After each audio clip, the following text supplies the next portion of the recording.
once upon a midnight dreary, while I pondered, weak and weary, over many a quaint and curious volume of forgotten lore. While I nodded, nearly napping, suddenly there came a tapping, as of someone gently rapping at my chamber door. "'Tis some visitor," I muttered, tapping at my chamber door. Only this and nothing more. Distinctly I remember it was in the bleak December, and each separate dying ember wrought its ghost upon the floor. Eagerly I wished the morrow. Vainly I had sought to borrow from my books surcease of sorrow for the lost Lenore, for the rare and radiant maiden whom the angels name Lenore, nameless here for evermore. And the silken, sad, uncertain rustling of each purple curtain thrilled me, filled me with fantastic terrors never felt before, so that now, to still the beating of my heart, I stood repeating, "'Tis some visitor entreating entrance at my chamber door, some late visitor entreating entrance at my chamber door. This it is and nothing more." Presently my soul grew stronger, hesitating then no longer. "Sir," said I, "or madam, truly your forgiveness I implore.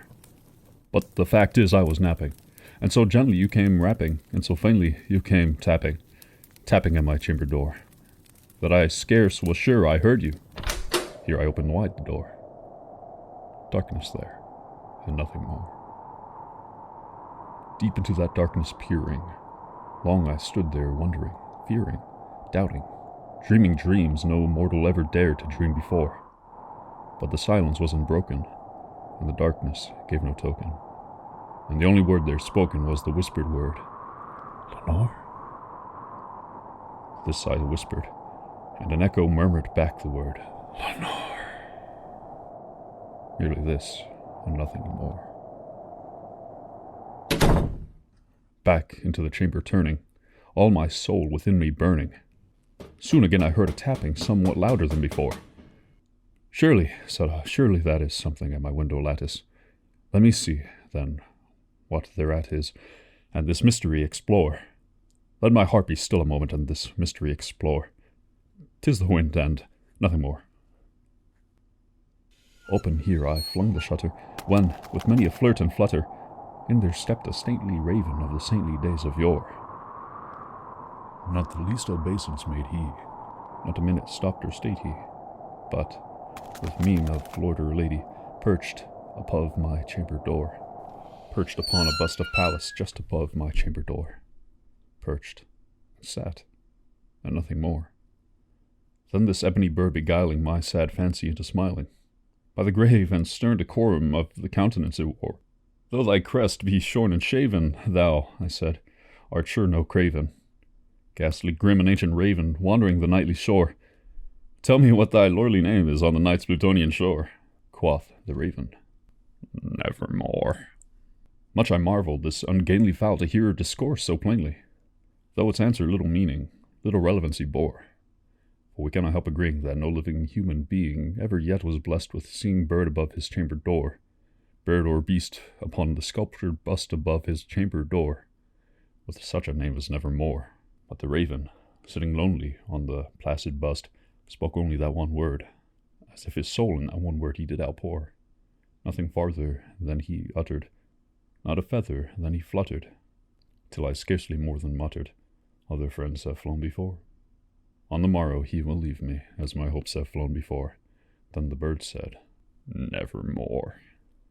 Startled at the stillness broken by replies so aptly spoken, "Doubtless," said I, "what it utters is its only stock and store, caught from some unhappy master whom unmerciful disaster followed fast, and followed faster till his songs one burden bore, till the dirges of his hope that melancholy burden bore, of never, nevermore."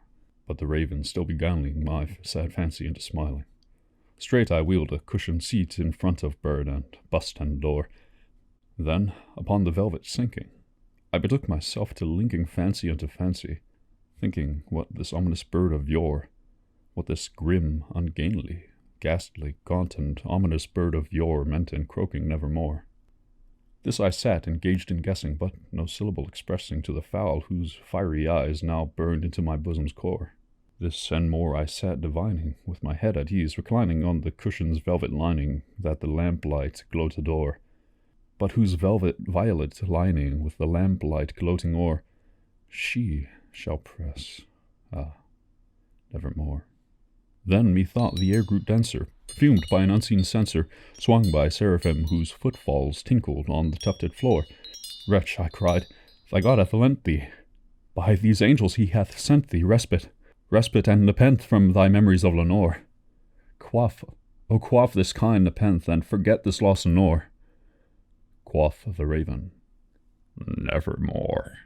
Prophet, said I, thing of evil, prophet still if bird or devil, whether tempter sent or whether tempest tossed thee here ashore, desolate yet all undaunted, on this desert land enchanted, on this home by horror haunted, tell me truly, I implore, is there balm in Gilead?